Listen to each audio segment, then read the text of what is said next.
ಯಾರು ಪ್ರಧಾನಿ ಆದ್ರೆ ನಿಮ್ಗೆ ಉತ್ತಮ ಅಂತ ಅನ್ಸುತ್ತೆ? ನಮಗೆ ರಾಹುಲ್ ಗಾಂಧಿ ಏನಿದ್ರು ಸುತ್ತಾಡಕ್ಕೆ ಭಾರತ್ ಯಾತ್ರೆಗೆ ಲಾಯಕ್ ಅಷ್ಟೇ ಅವರು. ಸರ್, ಮೋದಿ ಅವರು ಯಾಕೆ ಆಗ್ಬಾರ್ದು? ಯುಪಿ ರೇಪ್ಸ್ ಆಗ್ತಿದೆ, ಅದಕ್ಕೆ ಏನು ಸೊಲ್ಯೂಷನ್ ಕೊಟ್ಟಿಲ್ಲ, ಏನು ಇಲ್ಲ. ಕಾಂಗ್ರೆಸ್ ಎಷ್ಟೋ ಬೆಟರ್ ಇತ್ತು, ಹಿಂದೂ ಮುಸ್ಲಿಮ್ಸ್ ಗಲಾಟೆ ಆಗ್ತಾ ಇರಲಿಲ್ಲ ಕಾಂಗ್ರೆಸ್ ಇದ್ದಾಗ. ಏನು ಆಮೇಲೆ ಮಣಿಪುರಲ್ಲಿ ಫೈರ್ ಇನ್ಸಿಡೆಂಟ್ ಆಯ್ತು. ಮೇಡಮ್, ರಾಹುಲ್ ಗಾಂಧಿ ಇನ್ನ ಯಾವ ಒಬ್ಬ ಜಿಲ್ಲಾ ಪರಿಷತ್ ಮೆಂಬರು ಆಗಿಲ್ಲ, MLA ಕೂಡ ಆಗಿಲ್ಲ. ಪ್ರೈಮ್ ಮಿನಿಸ್ಟರ್ ಪೋಸ್ಟ್ ಹೆಂಗ್ ಕೊಡ್ತಾರೆ? ಮಲ್ಲಿಕಾರ್ಜುನ್ ಖರ್ಗೆ ಅವರಿಗೆ ವಯಸ್ಸಾಗಿದೆ, ಇವಾಗ ಅವ್ರಿಗೆ ಇನ್ನ ಜನ ಕೊಡ್ಬೇಕಲ್ಲ. ಸುಮ್ನೆ ಅವ್ರಿಗೆ ಬೇಕಾದಾಗ ಮಾತಾಡ್ತಾರೆ ಮೋದಿ, ಬೇರೆ ಟೈಮಲ್ಲಿ ಏನು ಮಾತಾಡಲ್ಲ. ಇರೋದೆಲ್ಲ ಅಸಮಾಧಾನ, ಏನು ಒಳ್ಳೇದೇ ಆಗಿಲ್ಲ. ಫಸ್ಟ್ ಆಫ್ ಆಲ್ ಎಜುಕೇಶನ್ ಅಲ್ಲಿ ಏನು ಇಂಪ್ರೂವ್ಮೆಂಟ್ ಇಲ್ಲ. ಸುಮ್ನೆ IIT ಅದು ಇದು ಕಟ್ಟಿದೀವಿ ಅಂತಾರೆ, ಏನು ಪ್ರೂಫ್ ಇಲ್ಲ ಅದಕ್ಕೆ. ಬಿಹಾರ UP ಅದೆಲ್ಲ ಫುಲ್ ಅವ್ರದೇ ಡಾಮಿನೇಷನ್. ಅವ್ರಿಗೆ ವೋಟ್ ಹಾಕಿಲ್ಲ ಅಂದ್ರೆ ಸಾಯಿಸ್ತಾರೆ, ಬಟ್ ಏನು ಇಲ್ಲ, ಆಚೆ ತರಲ್ಲ. ಆಮೇಲೆ ಮೈನಾರಿಟೀಸ್ ನ ತುಳಿತಾ ಇದಾರೆ, ಅನ್ಎಂಪ್ಲಾಯ್ಮೆಂಟ್ ಜಾಸ್ತಿ ಆಗೋಗಿದೆ ಬಿಜೆಪಿಯಿಂದ. ರಾಹುಲ್ ಗಾಂಧಿ ಅವರು ಧರ್ಮ ಅಂತ ಬಂದ್ರೆ ಅದು ಬರೀ ಮುಸಲ್ಮಾನ್ಗೆ ಹೋಯ್ತಾರೆ, ಅವರು ಹಿಂದೂ ಅಂತ ಬರಲ್ಲ. ಅವರು ಒಳ್ಳೆಯವರು ತುಂಬಾ ಸಪೋರ್ಟ್ ಮಾಡ್ತಾರೆ. ನರೇಂದ್ರ ಮೋದಿ ಕೈ ಅಂತೂ ಬಿಡಲ್ಲ. ಯೋಗಿನೂ ಅಷ್ಟೇ ಮುಸಲ್ಮಾನ್ ಹಿಂದೂ ಅಂತ ನೋಡಲ್ಲ. ತುಂಬಾ ಜನ ಗುಂಪು ಕೊಟ್ಕೊಂಡು ಕಷ್ಟ ಸುಖ ಎಲ್ಲ ಕೇಳ್ತಾರೆ ಯೋಗಿ ಅವರು. ಕಾಂಗ್ರೆಸ್ ಸರ್ಕಾರ ಕಿತ್ತೋಗಿರೋ ಸರ್ಕಾರ. ಅವ್ರ ಅಪ್ರಾಣ ಅವ್ರು ಹೇಳಿದ ಕೆಲಸ ಒಂದು ಮಾಡಲ್ಲ. ಮಧ್ಯೆ ಸಾಲದಲ್ಲಿ ಇದ್ದಾರೆ. ನಮ್ಮ ಇಂಡಿಯಾ ಇನ್ನೂ ಸಾಲಕ್ಕೆ ಹೋಗುತ್ತೆ. ₹1 ಬಂದಿಲ್ಲ. ಸ್ಕಾಲರ್ಶಿಪ್ ಬರ್ತಾರೆ, ಅಕೌಂಟ್ ನಂಬರ್ ಇಸ್ಕೊಂತ ಕ್ಲಾಸಲ್ಲೆಲ್ಲ ಇನ್ಫಾರ್ಮೇಶನ್ ತಗೊಂತಾರೆ. ₹1 ಬಂದಿಲ್ಲ. ನಾನು ಕೇಳ್ಕೊಂತ ಮೋದಿ ಸರ್ಕಾರ ಇದ್ದಿದೆ ₹100 ಬರ್ತಾ ಇತ್ತು ಇಷ್ಟೊತ್ತರ. ಸ್ಟೂಡೆಂಟ್ ಗೆಲ್ಲ ಹೆಲ್ಪ್ ಆಗುತ್ತೆ ಸ್ಕಾಲರ್ಶಿಪ್ ಬಂದ್ರೆ. ಸ್ಕಾಲರ್ಶಿಪ್ ಇಂದ ಎಷ್ಟೊಂದು ಜನ ಓದ್ತಾ ಇದ್ದಾರೆ. ಹಾಕಿರ್ತಾರೆ ಅಪ್ಲಿಕೇಶನ್, 100 ಜನದಲ್ಲಿ ಅದು ಒಬ್ರು ಜನಕ್ಕೆ ಮಾತ್ರ ಬರ್ತಾ ಇದೆ. ಅದು 100 ಜನಕ್ಕೆ ಬರಲಿ ಅಂತ ನಾವು ಹೇಳ್ತೀವಿ. ಗೌರ್ಮೆಂಟ್ ಕಾಲೇಜ್ ಡೆವಲಪ್ ಮಾಡಿದ್ರೆ ಗೌರ್ಮೆಂಟ್ ಕಾಲೇಜ್ ಉಳಿತದೆ, ಇಲ್ಲ ಗೌರ್ಮೆಂಟ್ ಕಾಲೇಜ್ ಕತೆ ಮುಗೀತು. ನಮಸ್ತೆ ಸರ್. ನಮಸ್ಕಾರ. ಈಗ ಲೋಕಸಭಾ ಎಲೆಕ್ಷನ್ ಬರ್ತಾ ಇದೆ, ಯಾರು ಪ್ರಧಾನಿ ಆದ್ರೆ ನಿಮ್ಗೆ ಉತ್ತಮ ಅಂತ ಅನ್ಸುತ್ತೆ? ನಮಗೆ ರಾಹುಲ್ ಗಾಂಧಿ. ಸರ್, ಮೋದಿ ಅವರು ಯಾಕೆ ಆಗ್ಬಾರ್ದು? ಮೋದಿ ಅವರು ಏನು ಸುಮ್ಮನೆ ಗಲಾಟೆ ಆಗ್ತಿದೆ, UP ಅಷ್ಟು ರೇಪ್ಸ್ ಆಗ್ತಿದೆ, ಅದಕ್ಕೆ ಏನು ಸೊಲ್ಯೂಷನ್ ಕೊಟ್ಟಿಲ್ಲ, ಏನೂ ಇಲ್ಲ. ಕಾಂಗ್ರೆಸ್ ಎಷ್ಟೋ ಬೆಟರ್ ಇತ್ತು, ಹಿಂದೂ ಮುಸ್ಲಿಮ್ಸ್ ಗಲಾಟೆ ಆಗ್ತಾ ಇರಲಿಲ್ಲ ಕಾಂಗ್ರೆಸ್ ಇದ್ದಾಗ. BJP ಇದ್ದಾಗ ಮುಸ್ಲಿಮ್ಸು ಹಿಂದೂ ಬರೀ ಗಲಾಟೆ, ರೇಪ್ಸ್ ಜಾಸ್ತಿ ಆಗಿದೆ, ಅದಕ್ಕೇನು ಇದು ಮಾಡಿಲ್ಲ. UPಲೆಲ್ಲ ಫುಲ್ ಜಗಳ. ಏನು ಆಮೇಲೆ ಮಣಿಪುರಲ್ಲಿ ಫೈರ್ ಇನ್ಸಿಡೆಂಟ್ ಆಯಿತು, ಬೆಂಕಿಯಲ್ಲಿ ಹತ್ಕೊಂಡು, ಅದಕ್ಕೇನು ಸೊಲ್ಯೂಷನ್ ಕೊಟ್ಟಿಲ್ಲ ಮೋದಿ. ಸುಮ್ಮನೆ ಅವ್ರಿಗೆ ಬೇಕಾದಾಗ ಮಾತಾಡ್ತಾರೆ ಮೋದಿ, ಬೇರೆ ಟೈಮಲ್ಲಿ ಏನು ಮಾತಾಡಲ್ಲ. ಅದಕ್ಕೆ ರಾಹುಲ್ ಗಾಂಧಿ ಓಟ ಯೂತ್ಸಿಗೆ ಸಪೋರ್ಟ್ ಮಾಡ್ತಾರೆ ರಾಹುಲ್ ಗಾಂಧಿ. ಓಕೆ ಸರ್, ಈಗ ಮಲ್ಲಿಕಾರ್ಜುನ್ ಖರ್ಗೆ ಅಥವಾ ರಾಹುಲ್ ಗಾಂಧಿ ಅಂತ ಬಂದ್ರೆ ನಿಮ್ಮ ಸಪೋರ್ಟ್ ಯಾರಿಗಿರುತ್ತೆ? ನಮ್ಮ ಸಪೋರ್ಟ್ ರಾಹುಲ್ ಗಾಂಧಿಗೆ ಇರುತ್ತೆ. ಅವ್ರು ಸ್ವಲ್ಪ ಯೂತ್ಸಿಗೆ ಸಪೋರ್ಟ್ ಮಾಡ್ತಾರೆ ಅಂತ ಇದೆ. ಮಲ್ಲಿಕಾರ್ಜುನ್ ಖರ್ಗೆನೂ ಪರವಾಗಿಲ್ಲ, ಬಟ್ ರಾಹುಲ್ ಗಾಂಧಿಗೆ ಸಪೋರ್ಟ್ ಮಾಡ್ತೀನಿ ಜಾಸ್ತಿ. ಮೋದಿ ಅವರು ಈ ಹಿಂದೆ ಅಂದ್ರೆ 2 ಎಲೆಕ್ಷನ್ ನಲ್ಲಿ ಗೆದ್ದಿದ್ರಲ್ವಾ, ಗೆದ್ದು ಮತ್ತೆ ಅಧಿಕಾರಕ್ಕೆ ಬಂದಿದ್ರಲ್ಲ, ಅವರಿಂದ ಏನ್ ಅಸಮಾಧಾನ ಆಗಿದೆ ನಿಮ್ಗೆ? ಆಗಿರೋದೆಲ್ಲ ಅಸಮಾಧಾನ, ಏನು ಒಳ್ಳೇದೇ ಆಗಿಲ್ಲ. ಫಸ್ಟ್ ಆಫ್ ಆಲ್ ಸುಮ್ಮನೆ ಅದು ಇದು ಕೆಲಸ ಮಾಡ್ತಾರೆ. ಎಜುಕೇಷನಲ್ಲಿ ಏನು ಇಂಪ್ರೂವ್ಮೆಂಟ್ ಇಲ್ಲ. ಫಸ್ಟ್ ಆಫ್ ಆಲು ಸುಮ್ಮನೆ IIT ಅದು ಇದು ಕಟ್ಟಿದ್ದೀವಿ ಅಂತಾರೆ, ಏನು ಪ್ರೂಫ್ ಇಲ್ಲ ಅದಕ್ಕೆ. ಅಲ್ಲೊಂದು ಕಡೆ ಕಟ್ಸಿದ್ದೀವಿ ಎಜುಕೇಷನ್ ಇದು ಅಂತಾರೆ, ಬಟ್ ಏನೂ ಇಲ್ಲ ಅಲ್ಲಿ. ಆಮೇಲೆ ಬಿಹಾರ UP ಅದೆಲ್ಲ ಫುಲ್ಲು ಅವ್ರದ್ದೇ ಡಾಮಿನೇಷನ್ನು. ಅವ್ರಿಗೆ ಓಟ್ ಹಾಕಿಲ್ಲ ಅಂದರೆ ಇದು ಎಷ್ಟು ಜನ ಅವರೇ ಸಾಯಿಸ್ತಾರೆ, ಬಟ್ ಏನೂ ಇದು ಆಚೆ ತರಲ್ಲ. ಆಮೇಲೆ ಮೈನಾರಿಟೀಸ್ನ ತುಳಿತಾ ಇದ್ದಾರೆ ಅಲ್ಲೆಲ್ಲ ಬೇಜಾನ್. ನಿರುದ್ಯೋಗ ಸಮಸ್ಯೆ ಬಗ್ಗೆ ನೀವೇನು ಮಾತಾಡೋಕ್ಕೆ ಇಷ್ಟಪಡ್ತೀರಾ? ಎಷ್ಟೊಂದು ಜನ ಇವಾಗ ಅದೇ ಆಗಿದೆ, ಎಲ್ಲರೂ ಅನ್ಎಂಪ್ಲಾಯ್ಮೆಂಟೇ ಜಾಸ್ತಿ ಆಗೋಗಿದೆ BJPಯಿಂದ. ಸೊ ಕಾಂಗ್ರೆಸ್ ಬಂದರೆ ಸ್ವಲ್ಪ ಚೆನ್ನಾಗಿರುತ್ತೆ ಅಂತ ಸೆಂಟ್ರಲಲ್ಲಿ. ಇವಾಗ ಸ್ಟೇಟಲ್ಲೂ ಪರವಾಗಿಲ್ಲ, ಕಾಂಗ್ರೆಸ್ ಎಲ್ಲ ಕೊಟ್ಟಿದ್ದು, ಅವ್ರು ಹೇಳಿರೋದೆಲ್ಲ ಕೊಟ್ಟಿದ್ದಾರೆ, ಚೆನ್ನಾಗಿ ನಡೀತಿದೆ. ಎಷ್ಟೊಂದು ಜನ BJPಯವ್ರು ಹಂಗೆ ಹುಡ್ಕೊಂಡು ಇದು ಮಾಡ್ತಾ ಇದ್ದಾರೆ ಅಷ್ಟೇ ನನ್ನ ಪ್ರಕಾರ. ರಾಹುಲ್ ಗಾಂಧಿ ಅವರ ಬಗ್ಗೆ ಒಂದಿಷ್ಟು ಟೀಕೆಗಳು ಬರ್ತಾ ಇರುತ್ತೆ. ಅದರಲ್ಲಿ ಒಂದು ಟೀಕೆ ಅಂತಂದ್ರೆ ಅವರು ಸರಿಯಾಗಿ ರೆಸ್ಪಾನ್ಸ್ ಮಾಡಲ್ಲ ಅನ್ನುವಂಥದ್ದು. ಅದ್ರ ಬಗ್ಗೆ ನಿಮ್ಗೆ ಏನು ಅನ್ಸುತ್ತೆ? ಎಲ್ಲ ಎಡಿಟ್ ಮಾಡ್ಬಿಟ್ಟು ಹಾಕ್ಬಿಟ್ರೆ ಏನು ಮಾಡೋಕ್ಕಾಗುತ್ತೆ? ಅವ್ರೇನೋ ಒಂದು ಹೇಳಿರ್ತಾರೆ, ಅದನ್ನ ಎಡಿಟ್ ಮಾಡಿಬಿಟ್ಟು ಇನ್ನೊಂದು ಥರ ತೋರಿಸಿದ್ರೆ ಎಲ್ಲ ಇದೆ ಫೇಕ್, ಫುಲ್ ಸ್ಪ್ರೆಡ್ ಮಾಡಿಬಿಡ್ತಾರೆ ಎಲ್ಲ ಕಡೆ ಸೋಷಿಯಲ್ ಮೀಡಿಯಾ ಅದು ಇದು ಅಂತ.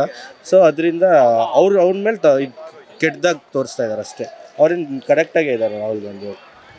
ಈಗ ನಿಮ್ಗೆ ಕಾಂಗ್ರೆಸ್ ಇಷ್ಟ ಅಂತ ಆದ್ರೆ ಕೇರಳದಲ್ಲಿ ಕಾಂಗ್ರೆಸ್ ಸರ್ಕಾರ ಇದೆ. ಸೊ ಅಲ್ಲಿದ್ ಯಾವ ಅಂಶ ನಿಮ್ಗೆ ಇಷ್ಟ ಆಯ್ತು? ಕಾಂಗ್ರೆಸ್ ಚೆನ್ನಾಗಿ ನಡೀತಿದೆ, ಅಲ್ಲಿನ ಜಗಳ ಎಲ್ಲ ಈ ಥರ ಅದು ಇದು ಆಗ್ತಾ ಇಲ್ಲ. ಅಲ್ಲಿ ಅವ್ರು ಎಲ್ಲರೂ ಈಕ್ವಲ್ ಆಗಿ ಟ್ರೀಟ್ ಮಾಡ್ತಾರೆ ಕಾಂಗ್ರೆಸ್ ನನ್ನ ಪ್ರಕಾರ. ಅಂದರೆ BJP ಅಂದರೆ ಮುಸ್ಲಿಮ್ಸ್ನ ಒಂಥರ ಟ್ರೀಟ್ ಮಾಡ್ತಾರೆ, ಅದರಿಂದ ಅವ್ರಿಗೂ ಕೋಪ ಬಂದು ಜಗಳ ಆಡ್ತಾರೆ ಮುಸ್ಲಿಮ್ಸು ಹಿಂದೂ. ಆ ಜಗಳ ಬೇಡ, ಆರಾಮಾಗಿ ಎಲ್ಲ ಪೀಸ್ ಆಗಿರೋಣ ಅಂತ ಅಷ್ಟೇ. ಈಗ ಸ್ಟೇಟ್ ಗೌರ್ಮೆಂಟಿಗೆ ಬರೋದಾದ್ರೆ ಸಿದ್ದರಾಮಯ್ಯ ಅವರು ಕೊಟ್ಟಿರುವಂತಹ ಅಷ್ಟು ಭಾಗ್ಯಗಳು ನಿಮಗೆ ಇಷ್ಟ ಆಗಿದೆಯಾ? ಹೌದು, ಇಷ್ಟ ಆಗಿದೆ. ಎಲ್ಲ ಚೆನ್ನಾಗಿ ಕೊಟ್ಟಿದ್ದಾರಲ್ಲ. ವುಮೆನ್ಸ್ಗೆ ಎಂಪವರ್ಮೆಂಟ್ ಕೊಟ್ಟಿರೋದಾರ ಆಯಿತು. ಮುಂಚೆ ಎಲ್ಲ ಅವರೆಲ್ಲೂ ಆಚೆ ಹೋಗ್ತಾ ಇರಲಿಲ್ಲ, ಅದು ಇದು ಮಾಡ್ತಾ ಇರಲಿಲ್ಲ. ಇವಾಗ ಅದರಿಂದ ಸ್ವಲ್ಪ ಜನ ಎಷ್ಟೋ ಹಳ್ಳಿಯಿಂದ ಇರೋರೆಲ್ಲ ಅವ್ರಿಗೆಲ್ಲ ಹೆಲ್ಪ್ ಆಯಿತು. ಆಮೇಲೆ ಎಷ್ಟೊಂದು ಗ್ರೀನ್ ಕಾರ್ಡ್ ಹೋಲ್ಡರ್ಸ್ಗೆಲ್ಲ ಹೆಲ್ಪ್ ಆಗಿದೆ ಅದರಿಂದ. ಪರವಾಗಿಲ್ಲ, ಚೆನ್ನಾಗಿದೆ ಅದು. ಓಕೆ ಸರ್, ನೆಕ್ಸ್ಟ್ ಪ್ರಧಾನಮಂತ್ರಿ ಆದರೆ ಅವ್ರ ಬಗ್ಗೆ ನಿಮ್ಗೆ ಏನು ಎಕ್ಸ್ಪೆಕ್ಟೇಷನ್ ಇದೆ? ಈ ಥರ ಮಾಡಬೇಕು, ವಿದ್ಯಾರ್ಥಿಗಳಿಗೆ ಹಿಂಗಿರಬೇಕು, ಯೂತ್ಸಿಗೆ ಹಿಂಗಿರಬೇಕು ಅಂತ ಏನಾದ್ರು ಎಕ್ಸ್ಪೆಕ್ಟೇಷನ್ ಇದೆಯಾ? ಅದೇ ಎಜುಕೇಷನಲ್ಲಿ ಚೆನ್ನಾಗಿ ಮಾಡಿದ್ರೆ ಸಾಕು, ಎಲ್ಲ ಈಕ್ವಲ್ ಆಗಿದೆ ಸಾಕು. ಫುಲ್ ಜಗಳ ಏನು ಮಾಡಿದೆ, ಎಜುಕೇಷನ್ ವೈಸು ಎಕಾನಮಿ ವೈಸ್ ಬೂಸ್ಟ್ ಮಾಡಿದ್ರೆ ಸಾಕು. ಅದು ಇದು ಜಗಳ ಎಲ್ಲ ಈಕ್ವಲ್ ಆಗಿ ಇರಬೇಕಷ್ಟೆ, ಇನ್ನೇನಿಲ್ಲ. Okay sir, last question. 18 ವರ್ಷ ಮೇಲ್ಪಟ್ಟವರಿಗೆ ಅಂದ್ರೆ 19 ವಯಸ್ಸಿಗೆ ದಾಟಿರ್ತಾರೆ, ಇವಾಗ ಲೋಕಸಭಾ ಎಲೆಕ್ಷನ್ ನಲ್ಲಿ ವೋಟ್ ಹಾಕಬೇಕು ಅಂತ ಹೇಳಿ ಕಾಯ್ತಾ ಕೂತಿರ್ತಾರೆ, ಅಂತವರಿಗೆ ಏನಾದ್ರೂ ಒಂದೆರಡು ಬುದ್ಧಿ ಮಾತು ಹೇಳೋದಾದ್ರೆ ಯಾವ್ದು? ಅವ್ರ ಇಷ್ಟ ಬಂದವ್ರಿಗೆ ಓಟ್ ಹಾಕ್ಲಿ, ಅದೆಲ್ಲ ಅವ್ರ ಮೇಲೆ ಡಿಪೆಂಡ್. ಅವ್ರಿಗೆ ಏನು ಅನ್ಸುತ್ತೋ ಅದು ಹಾಕ್ಲಿ, ಸ್ವಲ್ಪ ಯೋಚನೆ ಮಾಡ್ಬಿಟ್ಟು ಹಾಕ್ಲಿ, ಇವ್ರ ಮಾತು ಕೇಳ್ಕೊಂಡು ಹಾಕೋದು ಬೇಡ ಅಷ್ಟೇ. ನಮಸ್ತೆ ಸರ್. ನಮಸ್ಕಾರ, ಹೇಳಿ. 2024 ಲೋಕಸಭಾ ಚುನಾವಣೆ ಇನ್ನೇನು ಹಲವೇ ತಿಂಗಳಲ್ಲಿ ಬರೋದಿದೆ. ಅದು ಯಾರು ಪ್ರಧಾನಿ ಆದ್ರೆ ನಿಮ್ಗೆ ಉತ್ತಮ ಅಂತ ಅನ್ಸುತ್ತೆ? ನರೇಂದ್ರ ಮೋದಿ ಅವರೇ ಆಗಬೇಕು, ಖಂಡಿತ ಅವರೇ ಆಗ್ತಾರೆ, 101% ಅವರೇ ಆಗೋದು. ರಾಹುಲ್ ಗಾಂಧಿ ಏನಿದೆ ಸುತ್ತಾಡೋಕ್ಕೆ ಭಾರತ್ ಯಾತ್ರೆಗೆ ಲಾಯಕ್ ಅಷ್ಟೇ, ಅವನು ಏನೂ ಇಲ್ಲ. ಸಿದ್ದರಾಮಯ್ಯನೂ ಇನ್ನೊಂದು 6 ತಿಂಗಳು ಇದ್ದರೆ ಹೆಚ್ಚು. DK ಶಿವಕುಮಾರು ಜೈಲಿಗೆ ಹೋಯ್ತಾನೆ, ಸುಮ್ಮನೆ ಇರಬೇಕು ಅವನು. ಮೋದಿನೇ ಗ್ಯಾರಂಟಿ ಬರೋದು. ಅವ್ರು ಏನು ಮಾಡಿದ್ದಾರೆ? ನಾವು ಕಟ್ಟೋ ಟ್ಯಾಕ್ಸ್ ದುಡ್ಡಲ್ಲಿ ಎಲ್ಲರಿಗೂ ಹಂಚ್ತಾ ಇದ್ದಾನೆ. ಅದು ಸರಿಗೂ ಹಂಚ್ತಾ ಇದ್ದಾರಾ? ಏನೂ ಹಂಚ್ತಾ ಇಲ್ಲ. ನಿಜವಾಗ್ಲೂ ಬಡವರು ಕೊಡಲಿ, ಬೇಡ ಅಂತಲ್ಲ ಗ್ಯಾರಂಟಿ ಯೋಜನೆಗಳು. ಅದೇ ನೋಡಿ ಮೋದಿ ಅವ್ರು ಏನು ಮಾಡ್ತಾರೆ, ನಮ್ಮ ದೇಶನ ಎಲ್ಲಿಗೆ ತಂದಿದ್ದಾರೆ ಆರ್ಥಿಕ ಪರಿಸ್ಥಿತಿ ಎಲ್ಲ. 5ನೇ ಹೋಗಿದ್ದಾರೆ, ನೆಕ್ಸ್ಟ್ ಇನ್ನೊಂದು 24ಕ್ಕೆ ಬಂದಾಗ 3ನೇ ಪ್ಲೇಸಿಗೆ ಬರ್ತೀನಿ ಅಂತ ಅವ್ರದ್ದೇ ಅದೇ ಗ್ಯಾರಂಟಿ. ಇದು ಯಾವುದಿದು ಜುಜ್ವಿ ಗ್ಯಾರಂಟಿಗಳು? ಯಾರು ಕೇಳಿದವ್ರು ಯಾರು ಜನನ ಅವ್ರಿಗೆ ಗ್ಯಾರಂಟಿ ಕೊಡಿ ಅಂತ ಕೇಳಿದ್ರು? ಅವರು ಎಲ್ಲ ಹಾಳು ಮಾಡಿ ಇಟ್ಟಿದ್ದಾರೆ. ಎಣ್ಣೆ ರೇಟ್ ಬೇರೆ ಜಾಸ್ತಿ ಆಗ್ತಾ ಇದೆ ನಮ್ಗೆ, ಸಾಯಂಕಾಲ ನಮ್ಗೆ ಏನೂ ಕೊಡಲ್ವಲ್ಲ. Thank you madam. One second. ಇವಾಗ ಮೋದಿ ಅವ್ರ ಗವರ್ಮೆಂಟ್ ಇಷ್ಟ ಆಯ್ತು ಅಂತ ನೀವೇ ಹೇಳಿದ್ದೀರಾ ಅಲ್ವಾ? ಸೊ ಯಾವ ವಿಚಾರ ಇಷ್ಟ ಆಯ್ತು ಮೋದಿ ಅವರು? ಎಲ್ಲ ಹಿಂದುತ್ವದಿಂದಾನೇ ಎಲ್ಲ ಇದು ಮಾಡ್ತಾ ಇದ್ದಾರೆ, ಚೆನ್ನಾಗೇ ಮಾಡ್ತಾ ಇದ್ದಾರೆ. ಇವಾಗ ಮೊದಲೆಲ್ಲ ಆ್ಯಪ್ ಎಲ್ಲ ಇದು ಫೋನ್ಪೇ ಎಲ್ಲ ಎಲ್ಲಿತ್ತು, UPI ಎಲ್ಲ ಎಲ್ಲರಿಗೂ ಅಕೌಂಟ್ಗಳು ಓಪನ್ ಮಾಡೋಂಗೆ ಮಾಡಿದ್ದಾರೆ, ಸುಲಭವಾಗಿ ಟ್ರಾನ್ಸ್ಫರ್ ಮಾಡೋಕೆ. ಹಳ್ಳಿಯಿಂದ ಜನಕ್ಕೂ ಅವರು UPI ಯೂಸ್ ಮಾಡ್ತಾ ಇದ್ದಾರೆ. ಅಲ್ಲ ಅದು ಬೇಡ, ಅದು ಏನಾದ್ರು ಮಾಡ್ಕೊಳ್ಳಿ. ಅಲ್ಲ ಎಷ್ಟು ಜನಕ್ಕೆ ಹೆಲ್ಪ್ ಮಾಡಿದ್ದಾರೆ. ಗ್ಯಾಸ್ ಸಿಲಿಂಡರ್ಸ್ ಎಲ್ಲ ಎಲ್ಲಿತ್ತು ಮೊದಲು, ಎಲ್ಲರಿಗೂ ಎಲ್ಲ ಮಾಡಿದ್ದಾರೆ. ಅರ್ಥ ಮಾಡ್ಕೊಳ್ಳೋರ್ಗೆ ಗೊತ್ತು, ಎಲ್ಲರಿಗೂ ಅರ್ಥ ಮಾಡ್ಕೊಂಡಿದ್ದಾರೆ ಎಲ್ಲರೂ.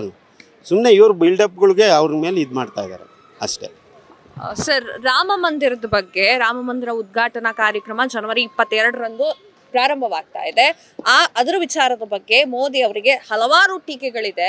ಏನು ಅಂತಂದ್ರೆ ಚುನಾವಣೆ ಗಿಮಿಕ್ ಇದು, ಲೋಕಸಭಾ ಎಲೆಕ್ಷನ್ ಬರಬೇಕಾದ್ರೆ ಇವರು ಓಪನ್ ಮಾಡಬೇಕಾಗಿತ್ತ, ರಾಮ ಮಂದಿರ ಉದ್ಘಾಟನೆ ಮಾಡಬೇಕಾಗಿತ್ತ ಅಂತ. ಇದ್ರ ಬಗ್ಗೆ ಏನು ಮಾತಾಡ್ತೀರಾ? ಕೋರ್ಟಿಂದಾನೇ ಆರ್ಡರ್ ಆಗಿದೆ ಆಯಿತಾ, ಯಾವ ಪಕ್ಷದವರು ಏನೂ ಮಾಡಿಲ್ಲ.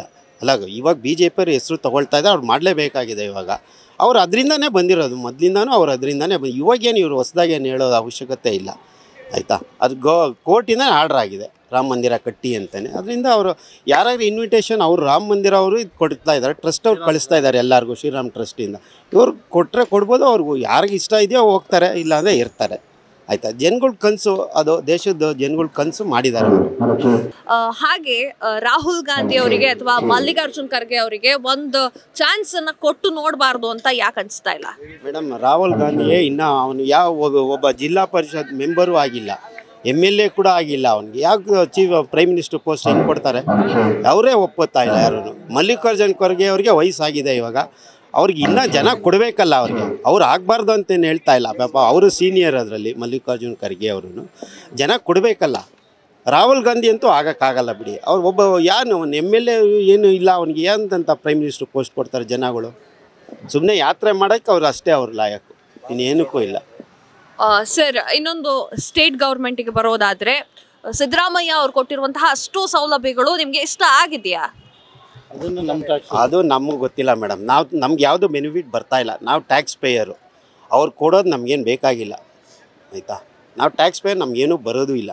ಸುಮ್ಮನೆ ಅದ್ರ ಬಗ್ಗೆ ನಮಗೇನು ಅವಶ್ಯಕತೆ ಇಲ್ಲ ಗ್ಯಾರಂಟಿ.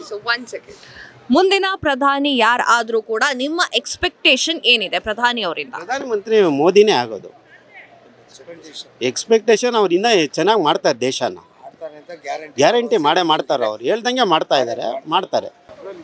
ನಮಸ್ತೆ ಸರ್. ನಮಸ್ತೆ. ಮುಂದಿನ ಪ್ರಧಾನಿ ಯಾರಾಗಬೇಕು? ರಾಹುಲ್ ಗಾಂಧಿ ಆಗಬೇಕಾ ಅಥವಾ ಮೋದಿ ಅವರು ಆಗಬೇಕಾ? ಮೋದಿ ಅವ್ರು ಆಗಬೇಕು. ಯಾಕಂದರೆ ಅವರೆಲ್ಲ ಇವಾಗೆಲ್ಲ ತುಂಬ ಚೇಂಜಸ್ ಎಲ್ಲ ತಂದಿದ್ದಾರೆ. ಹಳೇದು ಕಾಂಗ್ರೆಸ್ ಬಂದಾಗ ಅಷ್ಟೇ ಅದೆಷ್ಟೇನು ಮಾಡಿಲ್ಲ. ಸೊ BJP ಬರಲಿ ಅಂತ ನನ್ನ ಒಪಿನಿಯನು. ಓಕೆ ಸರ್, ನೀವು? ನಮಗೊಂದು ಖುಷಿ ಅಂದರೆ ಮೋದಿಯಿಂದ ಒಳ್ಳೆ ಪ್ರೋತ್ಸಾಹ ಬರ್ತಾ ಇದೆ. ಒಂದು ರಾಮ ಮಂದಿರ ಅಂತೂ ಏನೋ ಮಾಡಿದ್ದಾರೆ, ಇನ್ನೂ ಚೆನ್ನಾಗಿ ಇಂಪ್ರೂವ್ಮೆಂಟ್ ಮಾಡ್ತಾ ಇದ್ದಾರೆ ಭಾರತವನ್ನು. ರಾಹುಲ್ ಗಾಂಧಿ ಆಗಿದ್ದರೆ ಕಿತ್ತು ಗುಡ್ಡೆ ಹಾಕಿ ಏನೂ ಮಾಡ್ತಾ ಇಲ್ಲ, ಎಲ್ಲ ತೆಗ್ಬಿಟ್ಟವ್ರೆ. ಕಾಂಗ್ರೆಸ್ ಸರ್ಕಾರ ಅಂತೂ ಸರ್ವನಾಶ ಮಾಡ್ತದೆ, ಇಂಡಿಯಾ ಅಂತೂ ಮುಚ್ಚು ನೂರು ಮಾಡ್ತದೆ. ಅದಕ್ಕೆ ಕಾಂಗ್ರೆಸ್ ಸರ್ಕಾರ ಬೇಡ, BJP ಬರಬೇಕು ನನ್ನ ಇಷ್ಟ. ಓಕೆ ಸರ್, ರಾಹುಲ್ ಗಾಂಧಿ ಅವರು ಯೂತ್ಸ್ ಅಂತ ತಗೊಳ್ಳೋದಾದ್ರೆ ಅವ್ರು ಯಾಕೆ ಪ್ರೋತ್ಸಾಹ ಕೊಡ್ತಲ್ಲ? ನೀವೊಂದು ಯುವ ಪ್ರಜೆಗಳಾಗಿ ಅವ್ರು ನಮ್ಗೆ ಇಷ್ಟ ಇಲ್ಲ, ಅವ್ರು ನಮ್ಗೆ ಇಷ್ಟ ಆಗಿಲ್ಲ.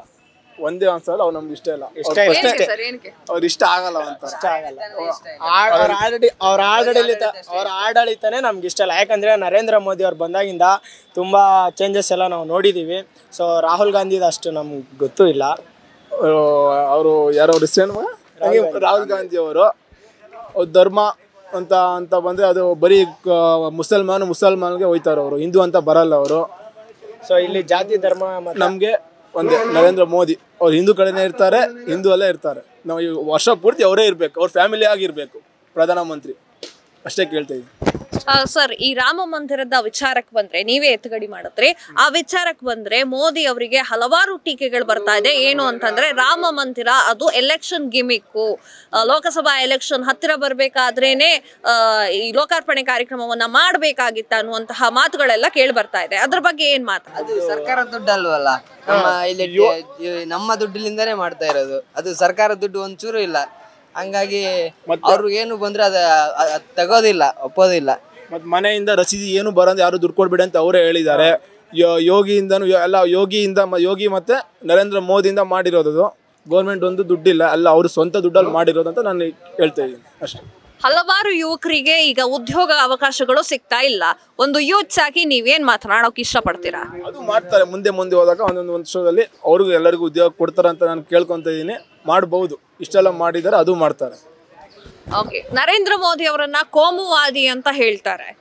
ಅದ್ರ ಬಗ್ಗೆ ನಿಮ್ಗೆ ಮಾತು ಯಾವುದು? ಅಂದ್ರೆ ಒಂದೇ ಬದಿ ಪಕ್ಷವನ್ನ ಹೊರ್ತಾರೆ, ಅವರು ಏಕಪಕ್ಷೀಯವಾಗಿರ್ತಾರೆ ಅಂತ ಅವರಿಗೆ ಟೀಕೆಗಳಿವೆ. ಅದ್ರ ಬಗ್ಗೆ ಏನ್ ಮಾತನಾಡೋಕೆ ಇಷ್ಟಪಡ್ತೀರಾ? ಅವ್ರು ಹಂಗೇನಿಲ್ಲ, ಮಾಡ್ತಾರೆ, ಎಲ್ಲರಿಗೂ ಸಪೋರ್ಟ್ ಇದೆ. ಇನ್ನು ರಾಹುಲ್ ಗಾಂಧಿ ಅಂತ ಜನರಿಗೆ ಸಪೋರ್ಟ್ ಮಾಡಲ್ಲ ಅವರು. ಮುಸ್ಲಿಂ ಅವ್ರ ಸಪೋರ್ಟ್ ಇದೆ, ಹಿಂದೂಗೂ ಸಪೋರ್ಟ್ ಇದೆ, ಅವ್ರು ಮಾಡ್ತಾರೆ, ಇಲ್ಲ ಅಂತ ಹೇಳಲ್ಲ. ಒಳ್ಳೆಯವರು ತುಂಬ ಸಪೋರ್ಟ್ ಮಾಡ್ತಾರೆ ನರೇಂದ್ರ ಮೋದಿ, ಕೈ ಅಂತೂ ಬಿಡಲ್ಲ. ಮನೆ ಯೋಗಿನೂ ಅಷ್ಟೇ, ಮುಸಲ್ಮಾನ್ ಹಿಂದೂ ಅಂತ ನೋಡಲ್ಲ. ನಾವು ರೀಲ್ಸಲ್ಲೆಲ್ಲ ನೋಡ್ತಿರೋಲ್ಲ, ತುಂಬ ಜನ ಗುಂಪು ಕೊಟ್ಟು ಅವ್ರು ಕಷ್ಟ ಸುಖ ಎಲ್ಲ ಕೇಳ್ತಾರೆ ಯೋಗಿ ಅವರು. ಅವರು BJPನೇ, ಒಳ್ಳೆ ಸಪೋರ್ಟ್ ಇದೆ ಅವರು. ಸರ್, ಈಗ ಕೇಂದ್ರದ ಬಿಟ್ಟು ಸ್ಟೇಟ್ ಗವರ್ಮೆಂಟಿಗೆ ಬರೋದಾದ್ರೆ ಸಿದ್ದರಾಮಯ್ಯ ಅವರು ಕೊಟ್ಟಿರುವಂತಹ ಅಷ್ಟು ಸೌಲಭ್ಯಗಳ ಬಗ್ಗೆ ನಿಮ್ಮ ಮಾತು? ಅವ್ರ ಅಪ್ಪನ ಅವ್ರು ಹೇಳಿದ ಕೆಲಸ ಒಂದು ಮಾಡಲ್ಲ. ಫಸ್ಟ್ ಆಫ್ ಆಲ್ ಅದು ಅವ್ರು ಹೇಳಿದ ಕೆಲಸ ಒಂದು ಮಾಡಲ್ಲ. ಏನಂತಂದ್ರೆ ಎಲ್ಲ ಸ್ಟೂಡೆಂಟ್ಗಳಿಗೆ ಉಪಯೋಗ ಥರ ಆದರೆ ಏನೋ ಒಂದು ಮಾಡ್ಬೋದು. ಮನೆ ಇಡತ್ತೆ ಅಂತ ಗೃಹ ಜ್ಯೋತಿ ಮಾಡಿದ್ದಾರೆ, ಅದೆಲ್ಲ ಉಪಯೋಗ ಆಗ್ತದೆ, ಇಲ್ಲ ಅಂತ ಹೇಳ್ತಾ ಇಲ್ಲ. ಆದರೆ ವಿದ್ಯಾರ್ಥಿಗಾರ ಏನಾರ ಮಾಡ್ಬೇಕಂತ ನಮ್ಮ ಒಂದು ಕೋರಿಕೆ. ಬಸ್ ಟಿಕೆಟ್ ಫ್ರೀ ಮಾಡಿದ್ದಾರೆ. ಅವ್ರ ಅಪ್ಪರಾಣೆಗೂ ಆ ಬಸ್ ಸ್ಟ್ಯಾಂಡ್ ಅವ್ರು ಸಹಿತ ಇದ್ದಾರೆ. ಅವ್ರಿಗಂತೂ ಕೆಲಸ ಮಾಡೋಕ್ಕೆ ಮೂಡಿಲ್ಲ ಅವ್ರಿಗೆ. ಬಸ್ ಮೊನ್ನೆ ಒಬ್ರು ನಮ್ಮ ಫ್ರೆಂಡ್ ಒಬ್ರು ಇದ್ರು, KRTC bus, night 8:15 last bus ಇಲ್ಲಿ ಯಶವಂತಪುರದಿಂದ MS ಪಾಳ್ಯ. ಬರ್ರಿ ಹೆಂಗ್ಸೆ ಕೂತ್ಬಿಟ್ಟವ್ರೆ, ಹೆಂಗ್ಸ್ಗಳನ್ನೇ ಕೂತ್ಬಿಟ್ಟು ಒಂದೇ ಅವ್ರೊಬ್ರೆ ಟಿಕೆಟ್, ಅವ್ರ ಒಬ್ರೆ ಬಾಯ್ಸ್, ಮತ್ತೆ ಫುಲ್ ಹೆಂಗ್ಸ್. ಟಿಕೆಟ್ ಕೊಟ್ಟು ಕೈ ನೋವು ಶುರು ಆಗೈತೆ ಅವ್ರಿಗೆ. ಕಾಲೇಜ್ಗಳು ತುಂಬಾ ತೊಂದರೆ ಆಗ್ತಾ ಇದೆ. ಆಚೆ ಟೂರ್ಗೆ ಹೋಗಕ್ಕೂ ಆಗಲ್ಲ ಬಸ್ಸಲ್ಲಿ, ಬರ್ರಿ ಹೆಂಗ್ಸ್ಗಳನ್ನೇ ಕೂತಿರ್ತಾರೆ.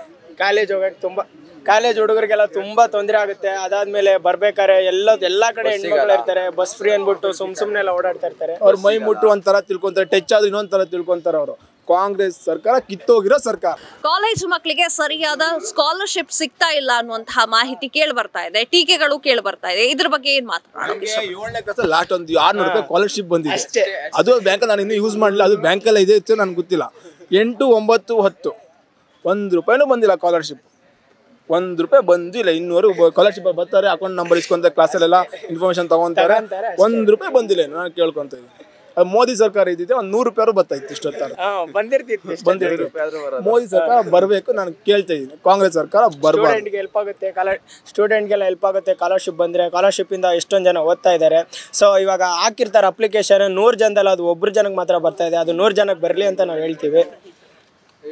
ಇನ್ನೊಂದು, ಕಾಂಗ್ರೆಸ್ ಸರ್ಕಾರ ಉಳಿಬಾರ್ದು ಅಷ್ಟೇ ನಾನು ಕೇಳ್ಕೊಂತ ಇದ್ದೀನಿ. BJP ಸರ್ಕಾರ ಬರಬೇಕು.